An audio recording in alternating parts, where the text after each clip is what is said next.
Bonjour à tous et soyez les bienvenus dans cette nouvelle vidéo de ma playlist dédiée aux grandes questions posées aux libertariens, ces fameuses questions qui viennent et reviennent sans arrêt, et c'est la raison pour laquelle j'ai souhaité accorder une playlist entière sur YouTube qui est aussi convertie sous forme de fil sur Twitter et d'articles sur mon blog, et d'ailleurs de podcasts audio sur toutes vos plateformes d'écoute, afin de répondre à toutes ces questions et donc de renforcer votre culture libertarienne. Et aujourd'hui, la question à laquelle je vais tenter d'apporter une réponse claire, c'est la suivante. Que pensent les libertariens des acquis sociaux ? Et sont-ils vraiment sociaux ? C'est ce qu'on va voir à travers cet épisode. L'idée selon laquelle les acquis sociaux auraient contribué à améliorer les conditions d'existence des travailleurs est une croyance largement répandue et profondément ancrée dans la conscience collective. Elle s'appuie sur l'idée que les interventions de l'État dans le domaine social, notamment à travers l'instauration de diverses protections et réglementations, auraient joué un rôle majeur dans l'élévation du niveau de vie des classes laborieuses. Cette croyance est souvent alimentée par une vision historique qui associe l'émergence des droits sociaux à des améliorations tangibles dans la vie quotidienne des gens. Cependant, une analyse économique approfondie révèle la fausseté de cette idée. Commençons alors par la nature juridique et politique des acquis sociaux. Ces droits, souvent perçus comme fondamentaux dans le monde moderne, sont en réalité des constructions juridiques et politiques mises en place par l'État. Ces mesures ne sont pas issues du droit naturel défendu par les libertariens, mais bien des faux droits accordés par l'État. Prenons par exemple le salaire minimum ou les congés payés. Le salaire minimum est une réglementation qui vise à garantir un revenu de base pour les salariés. Bien qu'introduit avec de bonnes intentions, entre guillemets, comment souhaiter la misère des autres, sa mise en œuvre a pour conséquence de mettre en danger les salariés, créant du chômage, ce qui est plutôt cocasse. Les congés payés ont été instaurés sous prétexte d'assurer aux travailleurs un équilibre entre vie professionnelle et vie personnelle, mais elles imposent aux entreprises des coûts supplémentaires qui affectent leur compétitivité et leur capacité à créer de nouveaux emplois. Pas vraiment l'objectif visé, si ? Ces faux droits accordés par l'État sont de nature antinomique aux droits de propriété, dont la liberté d'entreprendre et de contracter, principes qui sont pourtant au fondement de la richesse. L'État vient alors perturber l'équilibre naturel du marché, entraver la libre concurrence, limiter les incitations à l'innovation et surtout mettre en danger ceux qu'il était censé défendre initialement. Mais attention, n'allez pas imaginer que c'est l'existence de ces droits en soi qui pose problème. Par ailleurs, je ne dis pas un instant que ces droits n'aient pas effectivement soulagé les salariés dans leur existence. Je me contente d'avoir un propos libertarien. Je condamne le moyen d'obtention de ces droits et leurs conséquences sur la société, pas les droits eux-mêmes. En fait, les mesures destinées à protéger les travailleurs limitent leurs opportunités d'emploi, tout comme elles limitent le potentiel de développement des entreprises en parasitant le tissu économique. Le droit d'État a toujours des effets néfastes car il appartient au domaine des moyens politiques et donc de la prédation des uns sur les autres. Voilà la seule chose qui est dénoncée ici et rien d'autre. Passons désormais au gain de productivité comme moteur du progrès. Parce que la véritable source de l'amélioration des conditions de vie et au travail à travers l'histoire peut être largement attribuée au gain de productivité. L'enrichissement économique global qui a suivi via l'innovation, l'efficacité accrue et l'expansion du capital a eu des effets sans précédent sur l'élévation du niveau de vie. C'est le dynamisme et la flexibilité du marché, malgré les États, et non les politiques étatiques et les luttes sociales, qui ont été les véritables moteurs du progrès économique et donc du progrès des conditions d'existence. À ce titre, l'innovation technologique fut un facteur déterminant de ce phénomène d'enrichissement. Au fur et à mesure, les gains de productivité massifs permirent de produire plus avec moins de ressources et moins d'efforts humains. Ce phénomène a non seulement permis la création de nouveaux secteurs d'activité, mais a également amélioré l'efficacité dans de nombreux domaines, augmentant ainsi la richesse et donc la qualité de vie pour tous. Bien sûr, la formation du capital n'a pas attendu le 19e siècle pour exister, contrairement à ce que pourrait dire un certain nombre de propagandistes de gauche.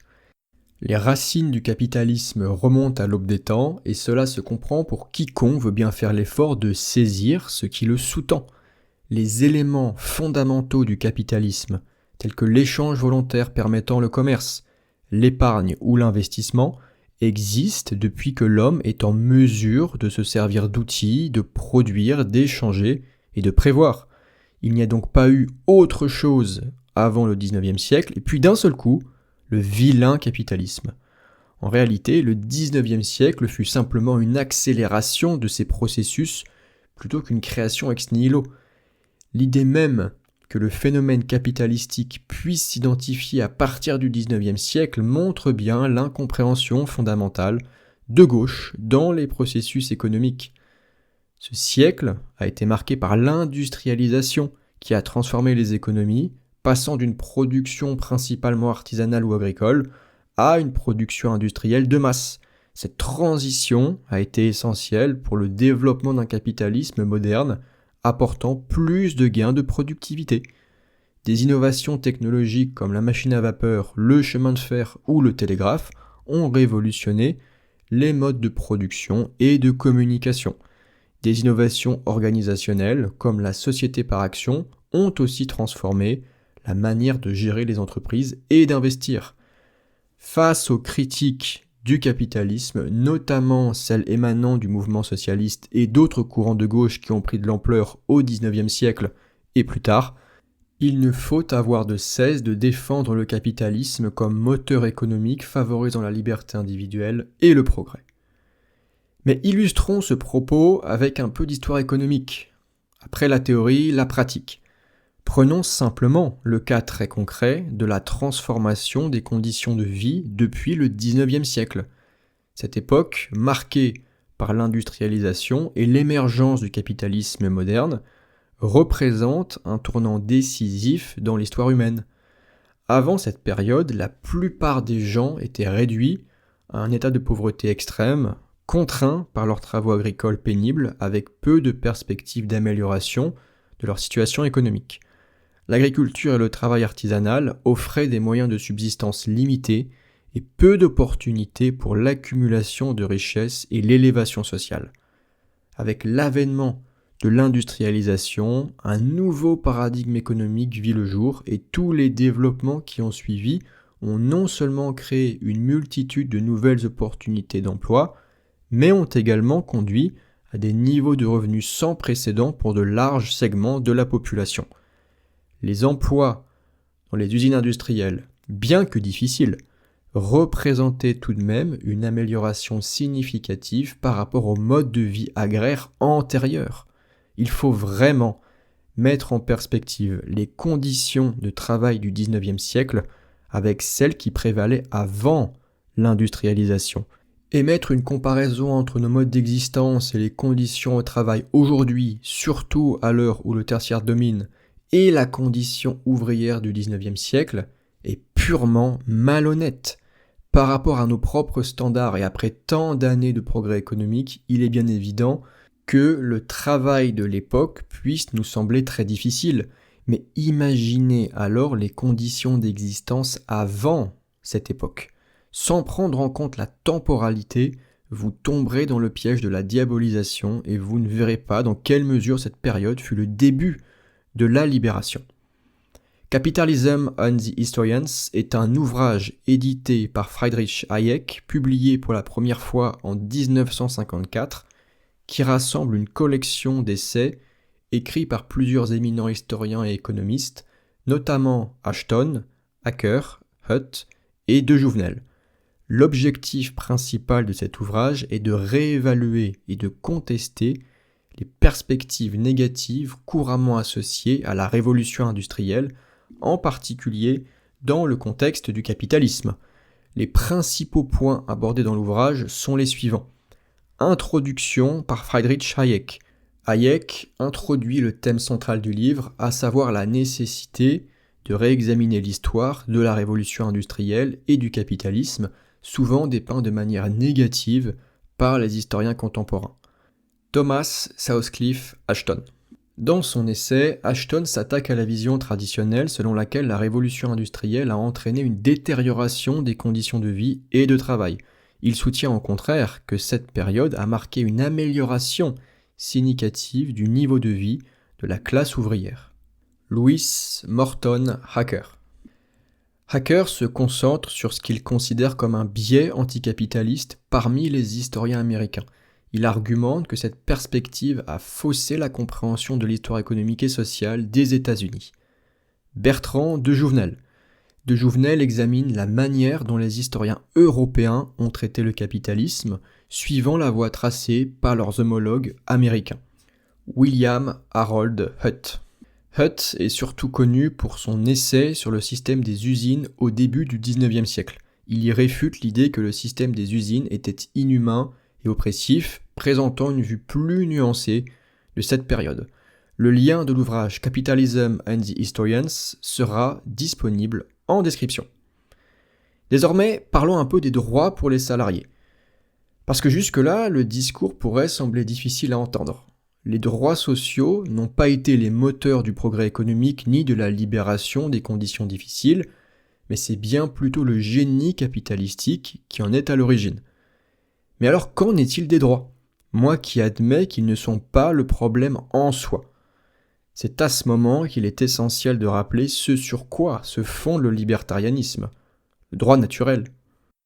Il serait alors totalement fautif d'imaginer les libertariens comme des êtres pétris de haine contre les salariés et leur refusant la moindre amélioration. Laissez cette vision marxiste au placard. Au contraire, le droit naturel et ses dérivés sous forme de contrats privés offriraient toute la panoplie nécessaire aux intérêts et préférences du salarié. Il ne s'agit aucunement d'être contre lui. Pourquoi faire ? Quel intérêt ? C'est idiot. Il s'agit de dénoncer la manière dont il peut obtenir des droits. Le droit doit toujours être négocié, consenti, jamais arraché à l'autre. Sinon ce n'est plus du droit. Le droit naturel repose sur le principe de non-agression et donc sur le respect mutuel des droits de propriété, y compris la liberté de contracter. En d'autres termes, dans un cadre libertarien, les relations entre employeurs et employés sont régies par des accords mutuels et consentis où chaque partie a la liberté de négocier les termes du contrat de travail, y compris le salaire, les heures de travail, les congés, etc. Ce système contractuel privé offre plusieurs avantages. Premièrement, il respecte la liberté individuelle des employeurs et des employés de s'engager dans des relations de travail selon leurs propres termes. Deuxièmement, il favorise des accords plus adaptés aux besoins spécifiques des deux parties, plutôt que des règles uniformes imposées par l'État qui peuvent ne pas convenir à toutes les situations. De plus, sur un marché libre, la concurrence entre les employeurs pour attirer et retenir les meilleurs talents conduit naturellement à l'amélioration des conditions de travail. Les employeurs qui offrent de meilleures conditions de travail, y compris des salaires compétitifs et un environnement de travail agréable, sont plus susceptibles d'attirer des employés qualifiés et motivés. Il faut aussi réaliser une chose. La structure même du marché du travail n'aurait rien à voir avec celle que l'on connaît aujourd'hui. La relation basique et figée employeur-employé subirait une transformation nécessaire et heureuse vers une foultitude de relations d'entrepreneur à entrepreneur fondées sur des contrats de droit privé. Il est tout à fait envisageable que des entreprises se spécialisent elles-mêmes dans la mise en relation des entrepreneurs et dans la rédaction des contrats. Et attention, n'allez pas croire que nous fantasmons un monde où chacun peut devenir Elon Musk. Il ne s'agit là que de rendre un service sur le marché, quel qu'il soit. Nous en reparlerons plus tard. En conclusion, la transformation radicale des sociétés, passant de la pauvreté généralisée à un niveau de vie inédit pour une vaste partie de l'humanité, est le résultat du capitalisme moderne et des gains de productivité qui en ont découlé. Les politiques, dont celles concernant l'octroi de droits sociaux par la force de l'État, sont toutes coercitives et freinent le progrès qui, au contraire, réside dans la sauvegarde des droits de propriété et dans la liberté du marché. À ce titre, les libertariens ne sont pas bêtement anti-salariés. Ils ne font que condamner l'action d'État à cet endroit comme ils condamneraient toutes les autres. C'est le droit privé qui devrait régir nos relations professionnelles, le seul à être légitime car issu de la négociation et du consentement. Voilà pour la vidéo du jour dédiée aux acquis sociaux et la perspective libertarienne sur le sujet. J'espère que cette vidéo vous aura plu. Si c'est le cas, n'hésitez pas à me récompenser avec un pouce vers le haut pour me donner un petit peu de force dans les algorithmes. N'hésitez pas non plus à poser des questions en commentaire, je veillerai à y répondre. Et quant à moi, je n'ai plus qu'à vous souhaiter une bonne journée ou une bonne soirée en fonction de l'heure à laquelle vous écouterez cette vidéo ou cet audio. Je vous dis à la prochaine. Ciao.